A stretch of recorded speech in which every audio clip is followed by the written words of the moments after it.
Tidak ada lagi jalan keluar. Di perkotaan kecil ini, rasanya seperti berjalan di tepi jurang.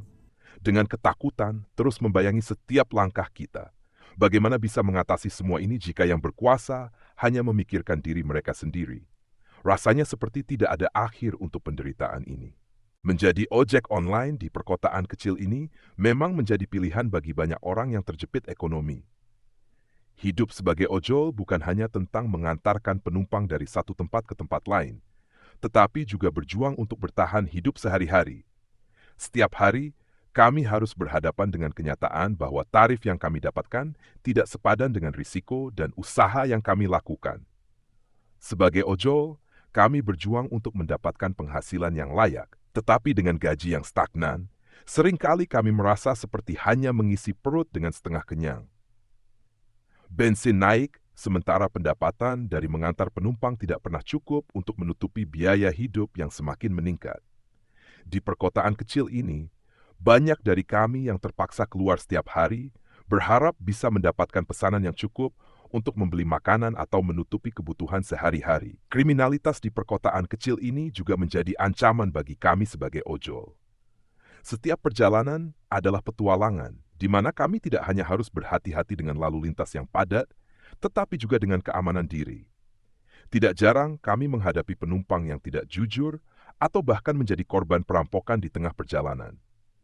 Keadaan ini membuat hidup kami semakin sulit, karena selain harus bekerja keras, kami juga harus menjaga diri dari ancaman yang ada di jalan. Pemerintah seharusnya lebih memperhatikan kami yang bekerja di lapisan bawah ekonomi ini. Kami adalah ujung tombak yang menjaga roda ekonomi tetap berputar, namun seringkali tidak mendapatkan perlindungan dan perhatian yang cukup. Di tengah kebijakan yang lebih berpihak pada pegawai, kami sebagai ojol merasa semakin terpinggirkan dan tidak ada jaminan untuk masa depan yang lebih baik. Kita berharap bahwa suatu hari, hidup sebagai ojol tidak hanya tentang bertahan, tetapi juga bisa membangun masa depan yang lebih cerah. Penderitaan rakyat kecil semakin terasa nyata setiap hari. Gaji yang tak kunjung naik, sementara harga kebutuhan pokok terus meroket, membuat banyak orang terjepit ekonomi. Banyak dari kita yang hidup dalam ketidakpastian, tak tahu apakah besok akan bisa makan atau tidak. Bahkan di tahun 2025, prediksi menunjukkan kondisi akan semakin parah, dengan pemerintah yang tetap menaikkan gaji pegawai tanpa mempertimbangkan nasib rakyat kecil seperti kita. Banyak yang merasa terabaikan. Bahkan negara-negara termiskin di dunia pun tidak seburuk nasib kita. Di tengah semua itu, pejabat-pejabat di pemerintahan justru hidup dalam kemewahan yang semakin mencolok. Mereka menikmati fasilitas mobil dinas, rumah dinas, dan liburan mahal yang ditanggung oleh uang rakyat. Sementara kita, yang bukan pegawai, harus mengencangkan ikat pinggang lebih kencang setiap hari. Rasanya seperti ada kesenjangan yang semakin lebar antara mereka yang di atas dengan kita yang di bawah. Setiap kali melihat mereka berlomba-lomba pamer kekayaan, sementara kita hanya bisa berharap besok ada sisa uang untuk makan. Semua ini menciptakan perasaan putus asa di kalangan rakyat. Bagaimana bisa negara ini maju jika yang berkuasa terus-terusan memperkaya diri sendiri tanpa memikirkan nasib masyarakat? Kita semakin terjepit oleh kebijakan-kebijakan yang tidak berpihak kepada kita. Setiap hari terasa semakin berat, dan semua orang di sekitar kita pun merasakan hal yang sama. Ekonomi semakin memburuk, kriminalitas semakin tinggi, sementara pejabat semakin mewah. Rakyat banyak yang menjerit, tapi tak ada yang mendengar. Ini adalah keadaan memprihatinkan yang harusnya bisa diatasi jika ada kebijakan yang lebih adil dan memperhatikan nasib orang kecil seperti kita. Beberapa contoh negara termiskin di dunia yang sering kali menghadapi tantangan ekonomi yang besar, diantaranya, 1. Yemen. Terjebak dalam konflik berkepanjangan, ini mengalami krisis ekonomi, kelaparan, dan kekurangan sumber daya. Banyak warga yang hidup di bawah garis kemiskinan, dengan infrastruktur yang rusak dan tingkat pengangguran yang tinggi. 2. Sierra Leone. Meskipun kaya akan sumber daya alam seperti berlian, emas, dan kayu, negara ini menghadapi masalah korupsi, instabilitas politik, dan tingkat kemiskinan yang tinggi. Banyak penduduknya yang hidup dengan kurang dari $2 sehari. 3. Liberia. Penduduknya menghadapi pengangguran yang tinggi, korupsi, dan akses yang terbatas terhadap pendidikan dan layanan kesehatan. Banyak warga hidup di bawah garis kemiskinan, dengan infrastruktur yang terbatas dan tingkat kekurangan pangan yang tinggi. 4. Malawi, sektor pertanian yang bergantung pada curah hujan, serta masalah ketahanan pangan dan akses terbatas terhadap air bersih menjadikan Malawi salah satu negara termiskin di dunia. Sekitar 50% dari populasi hidup dengan kurang dari $1,9 sehari. Afghanistan, setelah puluhan tahun perang, negara ini mengalami ekonomi yang runtuh, inflasi yang tinggi, dan akses terbatas terhadap pendidikan dan perawatan kesehatan. Sebagian besar penduduk hidup dalam kondisi kekurangan pangan dan kebutuhan dasar lainnya. Negara-negara ini seringkali mengalami ketergantungan yang tinggi pada bantuan luar negeri dan menghadapi tantangan yang signifikan dalam menciptakan lapangan kerja yang cukup dan meningkatkan standar hidup warganya. Kadang-kadang rasanya seperti kita sedang berjalan di atas tali tanpa jaring pengaman di bawah. Setiap langkah terasa berat dan kita harus ekstra hati-hati agar tidak terjatuh. Ekonomi yang tak menentu membuat banyak orang seperti berada di pinggir jurang, cuma bisa menggantungkan harapan pada pekerjaan yang tak pasti atau usaha kecil-kecilan yang selalu penuh risiko. Gaji pegawai naik terus, tapi untuk kita yang bukan pegawai, yang hanya bisa mengandalkan pekerjaan serabutan, hampir mustahil mengejar ketertinggalan. Setiap kali harga kebutuhan pokok naik, kita harus putar otak lebih keras untuk cari solusi. Beli beras, telur, sayuran, semuanya jadi pertimbangan yang harus dihitung berulang kali. Uang yang seharusnya bisa buat makan sebulan, jadi tinggal separuhnya karena harga barang-barang terus melambung. Masyarakat kecil seperti kita ini kadang merasa terlupakan, seperti ada di luar radar kebijakan pemerintah. Negara sibuk dengan pembangunan besar-besaran, tapi kita yang tinggal di pelosok, yang setiap hari berjuang untuk bertahan hidup, justru seperti kehilangan arah. Solusi yang diberikan seringkali hanya berupa janji-janji manis yang tak pernah terwujud. Ya mau gimana lagi, kita cuma bisa berharap pada diri sendiri karena harapan dari pemerintah sudah terlalu jauh dari jangkauan. Tapi kita juga harus ingat, dalam kondisi yang sulit ini, seringkali justru kreativitas dan ketangguhan yang bisa menyelamatkan kita. Banyak yang sudah menemukan cara baru untuk bertahan hidup, menjual produk buatan sendiri, memanfaatkan media sosial untuk meningkatkan pendapatan, atau bahkan memulai usaha kecil-kecilan dari rumah. Memang tidak mudah, tapi kalau kita tetap berusaha, pasti ada jalan. Jadi, meskipun keadaan semakin terhimpit, kita nggak boleh menyerah begitu saja. Kita harus terus berjuang, terus mencari cara agar bisa hidup lebih baik di tengah keterbatasan yang ada. Kita harus siap-siap untuk menghadapi apapun yang akan datang di 2025. Ekonomi yang memburuk bukan hanya sekadar ancaman, tapi sudah menjadi kenyataan bagi banyak orang di luar sana. Banyak yang merasa seperti sedang berjuang dalam gelap, hanya bisa berharap ada secercah cahaya di ujung terowongan. Tapi kita tahu, gelap itu kadang bisa sangat pekat, sampai-sampai kita hampir tidak bisa melihat tangan sendiri. Kalau terus begini, kita semua akan semakin terjebak dalam lingkaran kemiskinan dan ketidakpastian. Kenaikan harga-harga kebutuhan pokok yang nggak diikuti dengan peningkatan pendapatan membuat hidup semakin susah.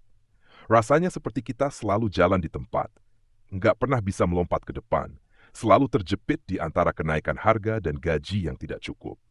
Teman-teman yang sudah berusaha mencari solusi, buka usaha kecil, jadi pekerja lepas, pun banyak yang harus menyerah karena sulit bersaing di pasar yang begitu ketat.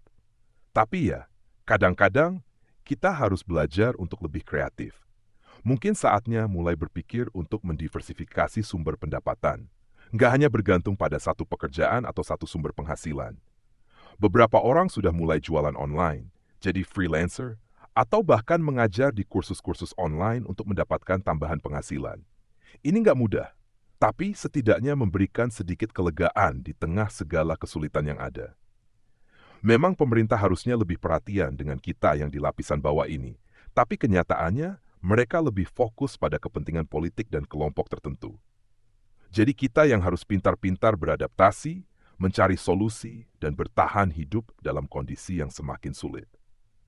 2025 memang terlihat seperti tahun yang menantang, tapi kita harus bisa melewatinya dengan kepala tegak, berjuang keras untuk memperbaiki keadaan. Kalau nggak sekarang, kapan lagi? Kalau terus ancaman nyata bagi kami di perkotaan kecil ini semakin terasa. Setiap hari, kami berjuang untuk bertahan hidup dengan segala keterbatasan yang ada. Gaji pegawai yang naik terus tanpa diimbangi dengan kenaikan upah minimum membuat kami semakin terjepit. Bagaimana bisa kami bersaing dengan mereka yang sudah nyaman dengan gaji bulanan, sementara kami masih mencari jalan untuk memenuhi kebutuhan sehari-hari? Pemerintah yang seharusnya menjadi pengayom justru semakin memperburuk keadaan. Kebijakan-kebijakan yang tidak berpihak pada rakyat kecil semakin memperparah ketidakadilan sosial. Di satu sisi, kami melihat pejabat-pejabat yang hidup mewah, rumah besar, mobil mahal, sedangkan di sisi lain, kami harus berjuang keras hanya untuk mendapatkan sesuap nasi. Keadaan seperti ini menciptakan jurang yang semakin dalam antara mereka yang berkuasa dan rakyat kecil seperti kami. Keadaan semakin rumit dengan meningkatnya angka kriminalitas. Ketika orang-orang di kota ini merasa terjepit dalam lingkaran kemiskinan yang sulit dipecahkan, pilihan mereka terbatas. Kadang orang memilih jalan pintas untuk mendapatkan uang, menjual barang-barang curian, bekerja di bawah tangan, atau bahkan terlibat dalam perdagangan narkoba. Ancaman nyata ini hanya mencerminkan betapa rapuhnya sistem kami, betapa banyak orang yang terpaksa berbuat nekat untuk bertahan hidup. Kami terus berharap ada perubahan, tapi tidak ada yang berubah. Pemerintah masih sibuk dengan proyek-proyek besar mereka, sementara rakyat kecil semakin terpinggirkan. Kami hanya ingin hidup dengan layak, mendapatkan hak-hak yang seharusnya kami dapatkan, dan tidak terus-menerus merasa terancam oleh keadaan.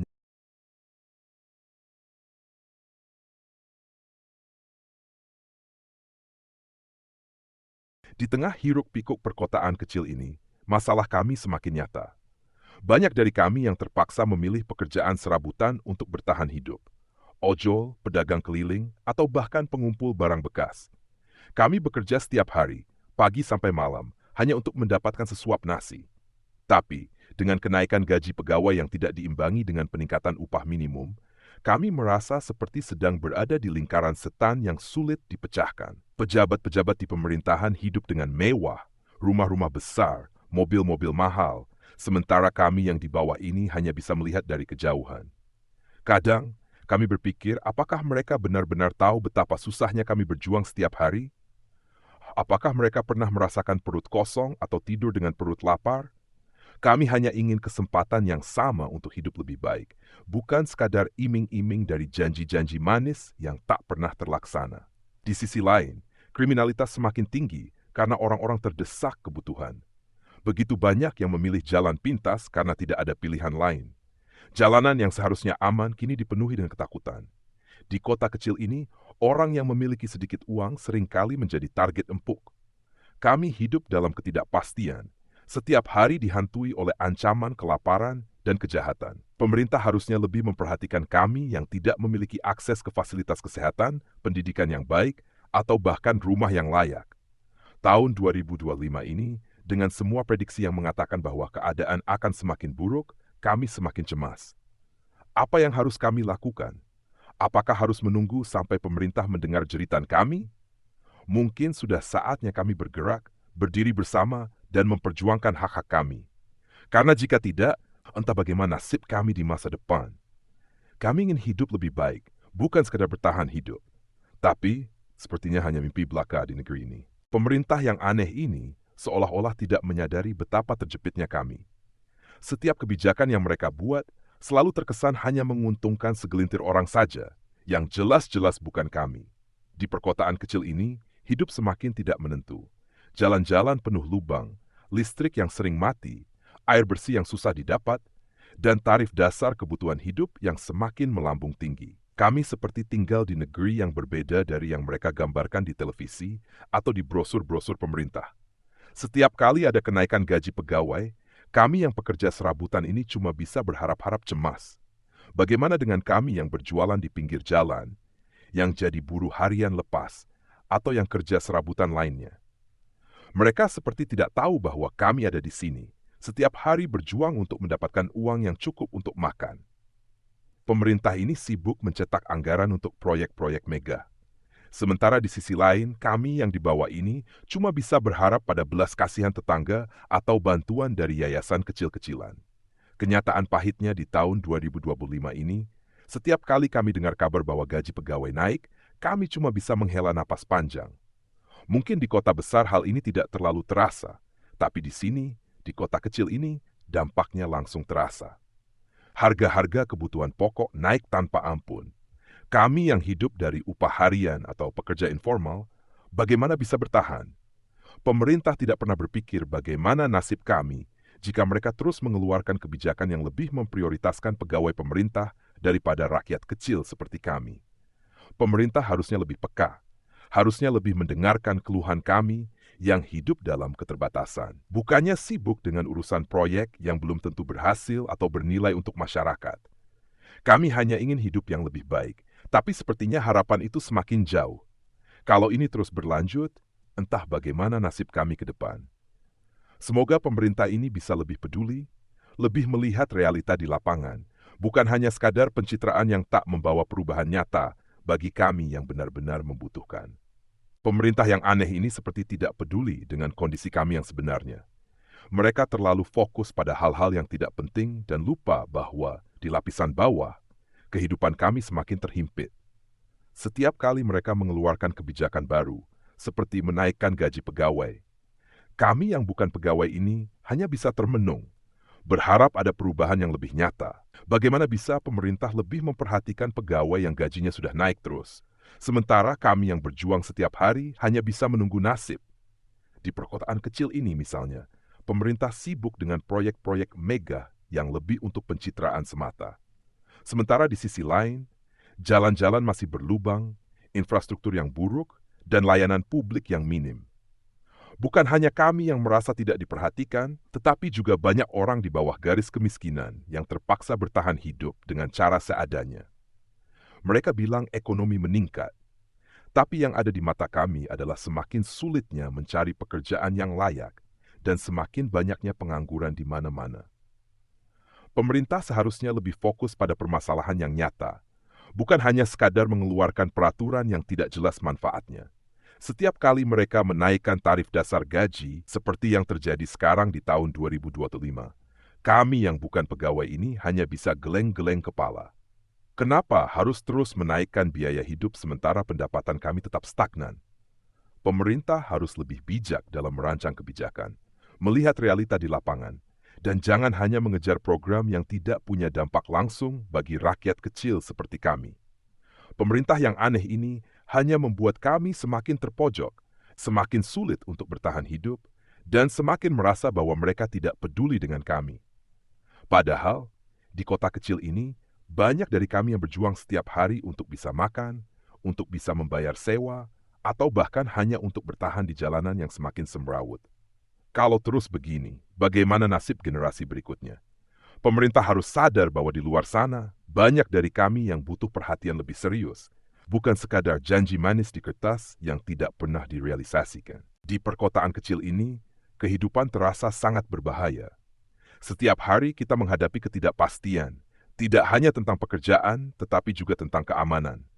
Gaji yang semakin minim tidak bisa lagi menutupi biaya hidup yang terus meningkat. Pemerintah hanya memikirkan kenaikan gaji pegawai tanpa menyadari dampaknya bagi kita yang bukan pegawai, yang hidup sebagai pekerja serabutan. Di tengah kebijakan ekonomi yang tak jelas, masyarakat seperti kita seringkali merasa tersisih, terpinggirkan, dan terabaikan. Kriminalitas semakin meningkat di perkotaan kecil ini. Pencurian, penjambretan, dan kekerasan jalanan menjadi pemandangan sehari-hari yang biasa kita lihat. Tidak ada tempat yang aman, tidak ada waktu yang aman. Setiap malam kita khawatir tentang apa yang mungkin terjadi pada keluarga kita atau diri kita sendiri. Situasi ini membuat hidup semakin sulit, karena selain berjuang untuk mencari nafkah, kita juga harus berpikir tentang bagaimana melindungi diri dari ancaman di sekitar kita. Kita hidup dalam ketidakpastian, berharap bahwa besok bisa lebih baik, tetapi selalu dihantui oleh kekhawatiran bahwa kondisi akan semakin buruk. Ekonomi semakin buruk, sementara para pejabat semakin mewah dengan fasilitas yang melebihi kemampuan rakyat kecil seperti kita. Ini membuat kita merasa tidak ada lagi harapan